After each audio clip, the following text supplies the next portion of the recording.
नमस्कार सम्पूर्ण दर्शक वृन्दहरू।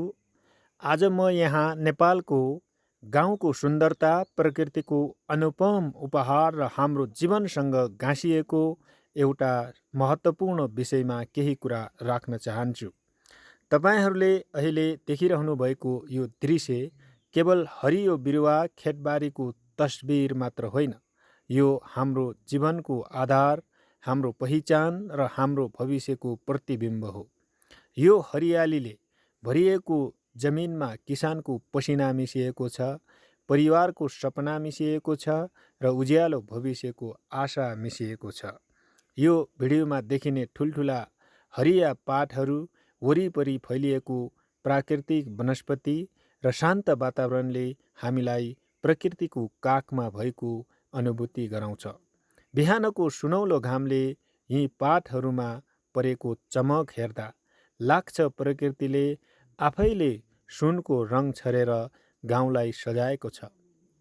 साथीहरू, आजको आधुनिक युगमा मानिसहरू सहरको भिडभाड, प्रदूषण र तनावमा हराइरहेका छन्, तर गाउँको जीवन भने अझै पनि शुद्ध हावा, स्वच्छ पानी र प्राकृतिक वातावरणसँग जोडिएको छ। यहाँको हरेक पात, हरेक फुल र हरेक खेतले जीवनको महत्त्व सिकाउँछ। हाम्रो गाउँको माटो केवल माटो होइन, यो हाम्रो आमाको काख जस्तै हो। यही माटोले हामीलाई अन्न दिन्छ, फलफुल दिन्छ, तरकारी दिन्छ र जीवन जिउन आवश्यक सबै कुरा दिन्छ।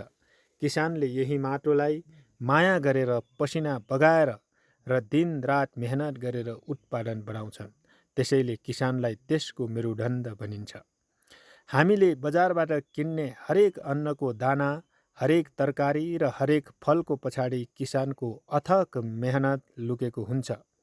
घाम लागोस् वा वर्षा परोस्, किसान आफ्नो खेतबारीमा निरन्तर खटिरहेका हुन्छन्।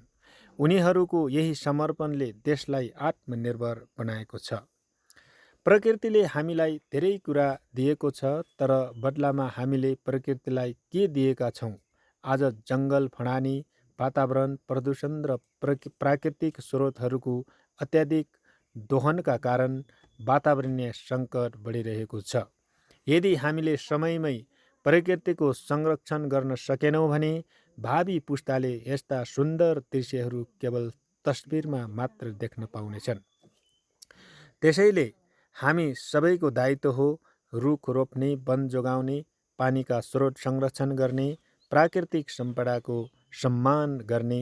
साथीहरू, गाउँको सुन्दरता केवल हरियालीमा मात्र सीमित छैन।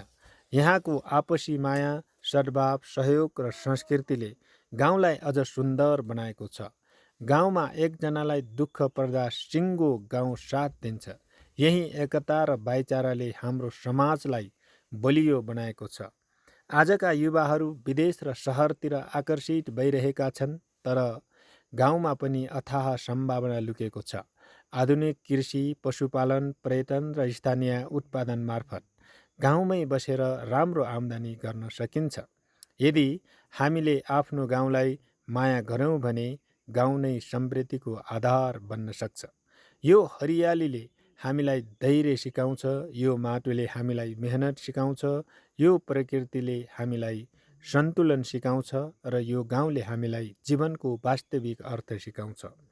अन्त्यमा हामी सबैले आफ्नो गाउँ, आफ्नो माटो, आफ्नो प्रकृतिलाई माया गरौँ, किसानको सम्मान गरौँ, हरियालीको संरक्षण गरौँ, किनकि प्रकृति बाँच्यो भने हामी बाँच्नेछौँ। गाउँ बाँच्यो भने हाम्रो संस्कृति बाँच्नेछ र संस्कृति बाँच्यो भने हाम्रो पहिचान बाँच्नेछ। साथीहरू, तपाईहरूलाई हाम्रो गाउँको यो सुन्दर हरियाली, प्राकृतिक जीवन र गाउँका यस्ता वास्तविक कथाहरू मन पर्छ भने अहिले नै हाम्रो सानो परिवार बलकलाई सब्स्क्राइब गर्न नबिर्सनुहोस्, किनकि यहाँ हामी केवल भिडियो देखाउँदैनौँ। हामी गाउँको वास्तविक जीवन, संस्कृति, सङ्घर्ष र प्रेरणाका कथाहरू तपाईँको घरसम्म पुर्याउँछौँ।